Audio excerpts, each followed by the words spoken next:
young, beautiful voice in the background, and that's good. That makes us all feel young. I want to thank everybody for being here on the 200th day in office. This is 200 days already. Time flies. But we have a country that's the hottest country right now anywhere in the world. A year ago, it was in a lot of trouble. It's the hottest country. And a lot of the people in this room made it that way. Perhaps the most successful and consequential first 200 days, they say, of an administration in history. So let's hope they keep saying it. There they are right there. I hope they keep saying it.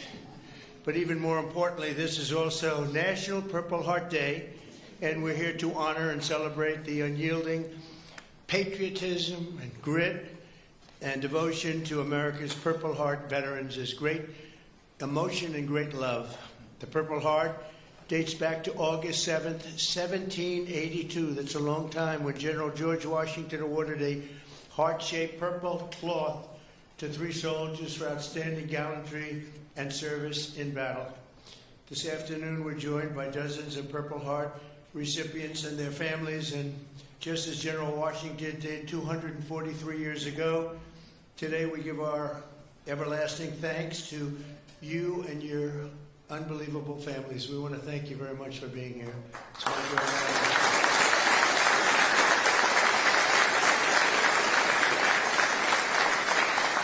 We're also joined by American patriots who love our military and our veterans, including Secretary of Defense Pete Hegseth. You're doing a great job, Pete. Thank you. We're working hard together. Secretary of Veterans Affairs with 92% approval rating, I hear. It's a record. Doug Collins. Thank you very much, Doug.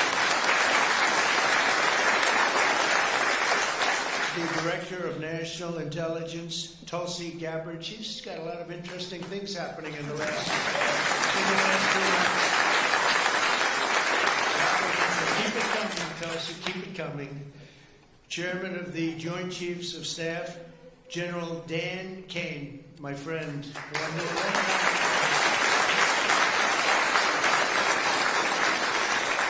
got rid of ISIS in record time. They said it was going to take 4 to 5 years. He did it in 4 weeks. That's when I said, if I get into this again, I'm going to make him the chairman of the Joint Chiefs, and that's what happened. Great job, and he did an incredible job in Iran. I want to thank you very much. Great job, General.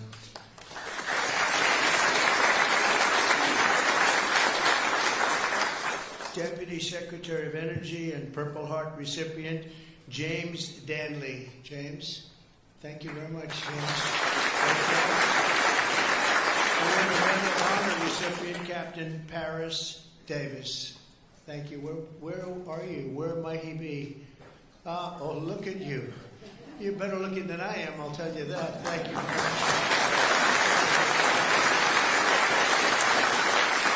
We're also joined by the Marine Corps veteran who co-managed my 2024 campaign, a fantastic talent in many ways after he was wounded in battle for our country in Operation Desert Storm, Chris LaCivetta. So where's Chris?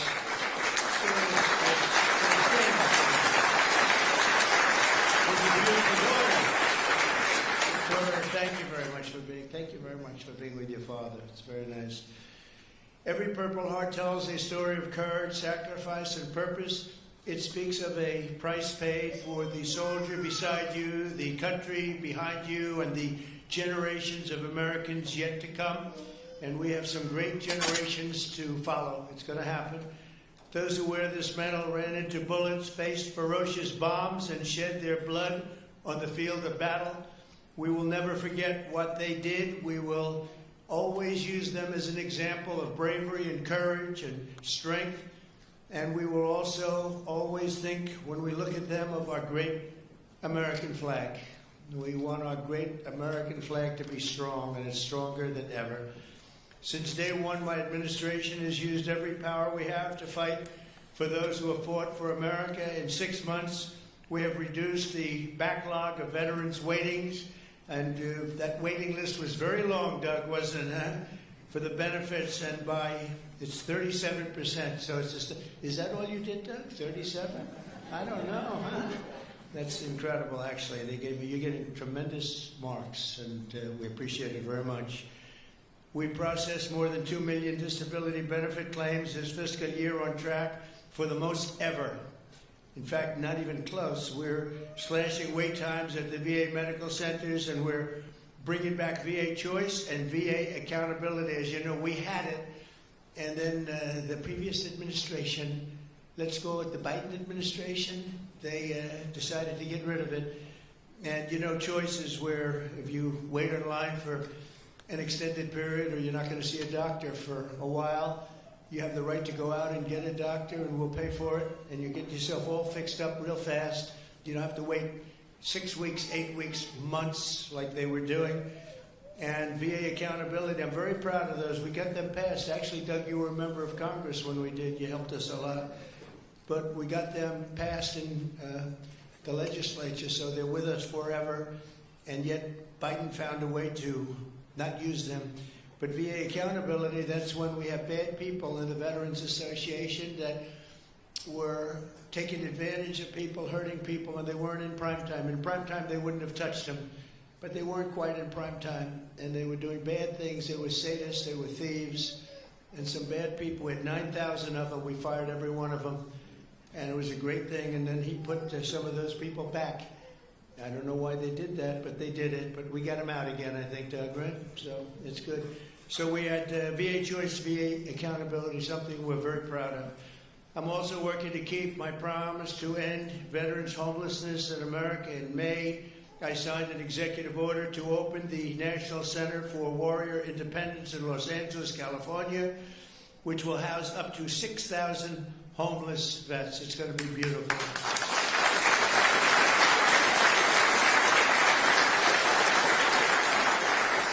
Last week, I signed the VA Home Loan Program Reform Act, a big deal to help ensure no veteran is kicked out of their home for a late payment. If you're a little bit late, don't worry about it. And frankly, if you're a lot late, you don't have to worry about it either. You just get it in when you can.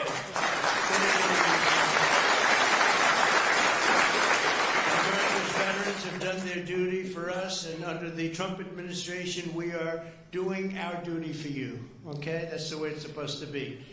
One of our brave soldiers with us today is Army Veteran Specialist Kevin Jensen. In 2008, Specialist Jensen was a gunner in a Humvee racing to support a platoon ambushed by the Taliban in Afghanistan. His vehicle was hit by a roadside bomb, flew 10 feet. He flew 10 feet up into the air and exploded in flames. The whole place was in flames, including, unfortunately, Kevin. But he suffered deep third-degree burns, and all over his body he was in trouble, big trouble. Despite the agony, he selflessly ran to the aid of his platoon leader, who was engulfed, or just absolutely, everyone thought he was gone. He was engulfed in fire. "Sir, I've got you. I've got you, sir," Kevin shouted and pulled his friend to safety. Specialist Jensen earned the Purple Heart, and he's here today with the platoon leader whose life he saved, and our newly sworn-in VA Undersecretary for Medical Affairs, Captain Sam Brown.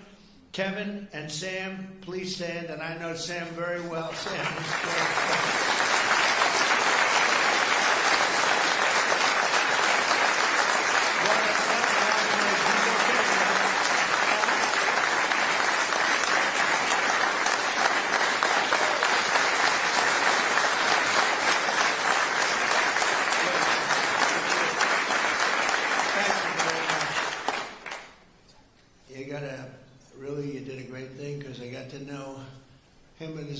Really beautiful wife. You know, you're not allowed to say beautiful anymore. It's political suicide, they say. But I'll say it anyway. And the most beautiful family you've ever seen. And I just want to thank you for having done, and you for your great bravery. It's really great. Thank you both for being here. Appreciate it. Thank you. Also with us is 24-year Army veteran Brian Willett. In 2010, Staff Sergeant Willett was conducting a resupply mission in Afghanistan when his vehicle was struck by a roadside bomb. You know who did the roadside bomb, right? Soleimani. Where is he? Where is he? Where is Salamene? He was the father of the roadside bomb. They say 92% of the people who got either killed or badly hurt, it was Salamene. He was the one that did it more than anybody else by far. Leaving this person very seriously injured. 7 months later, Brian's teenage son, Private Kevin Willett, who was also deployed to Afghanistan, was standing guard when insurgent forces attacked with heavy fire. The grenade knocked him out and knocked him right to the ground. He was in big trouble, but Kevin rose to his feet and successfully repulsed the attack on his camp, earning both the Purple Heart and Bronze Star for valor. And I'd like to ask Brian and Kevin to please stand wherever you may be. Hi.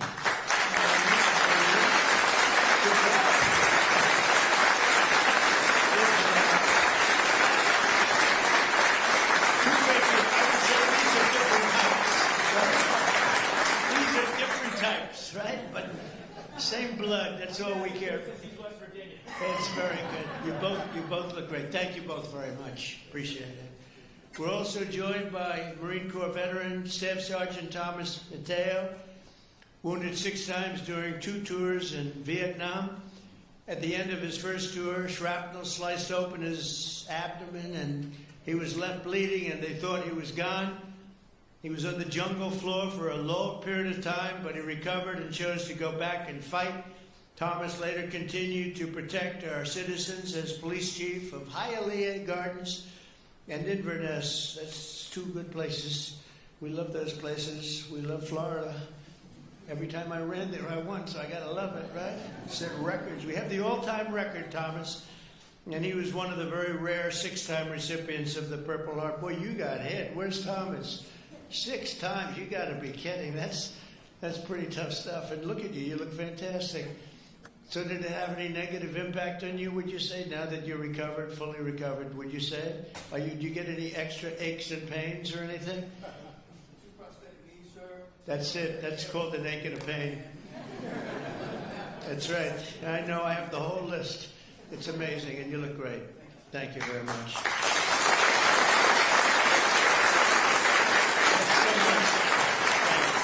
It's amazing. Amazing. Last year, after an assassin tried to take my life in Butler, Pennsylvania, Thomas generously mailed me one of his Purple Hearts. Many of the other veterans showed me the same unbelievable gesture of kindness, including 3-time Purple Heart recipient John Ford and Gerald Enter Jr., who also came along with us and did us a great, great favor. Gerald, John, and Thomas, I want to thank you very much. What a great honor to get those Purple Hearts. I guess in a certain way it wasn't that easy for me either when you think of it, but you went through a lot more than I did, and I appreciate it all very much. Thank you. Thank you. Where are you? Stand up, please. Please. Thank you very much. Thank you very much.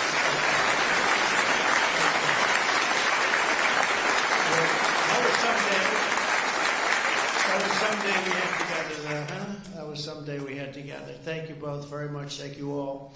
From the very beginning, our nation's fate has depended on heroes like those in the room who placed their bodies between the enemy fire and really that fire and the American freedom that we all love so much. Because of their sacrifice today, our flag is still waving proudly and our freedom is still safe and secure and our future is looking brighter and greater than ever. Our country is doing really well.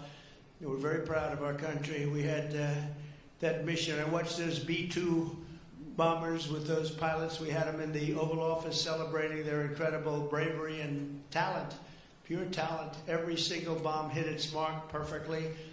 And then we had Tomahawks coming in, 30 of them coming in from submarines that were 300 miles away. They all hit their mark too. Look at this smile on you. You think that's your boy. Look at his smile. But pretty good, right? Pretty good. We had them and we celebrated all together. We actually had 52 tankers. Can you imagine? We had a lot of the people over to the White House, to the gardens, and it was an incredible day. It was a day of celebration. They've been looking to do that for 22 years. One of the pilots came up and said to me, we've been waiting for 22 years. My predecessors because he was a young guy, but he said, we've been practicing this 3 times a year for 22 years. Who knew that, Pete? And I said, you mean you knew exactly what to do? He said, every single year, 3 times a year, we'd practice for that specific event. And you were the one that had the guts to do it, send us on our way. And I said, were you happy or unhappy about the fact that I said, he said, we couldn't get into the planes fast enough, right? He said, well, you guys are different, but they're really talented people and special. We've had some incredible success. But I want to give a very special thanks to all of the Purple Heart recipients that are with us today and all over the country and all over the world, frankly. And I'll now sign the proclamation officially declaring this as National Purple Heart Day. Very special day. Thank you very much, everybody. Thank you.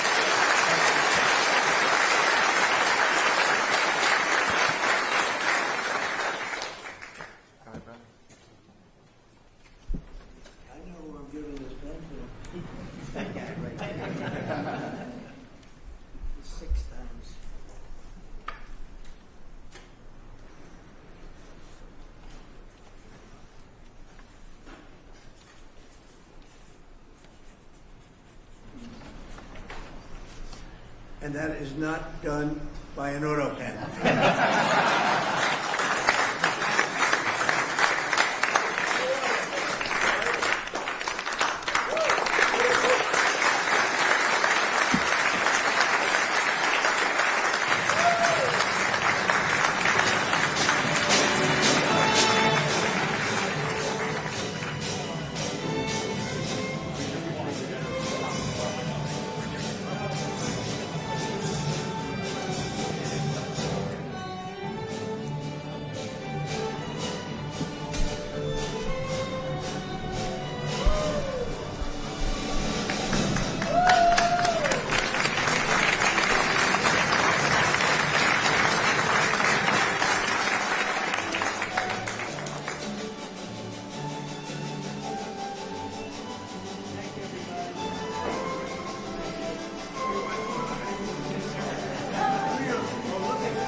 Yeah. Gotcha.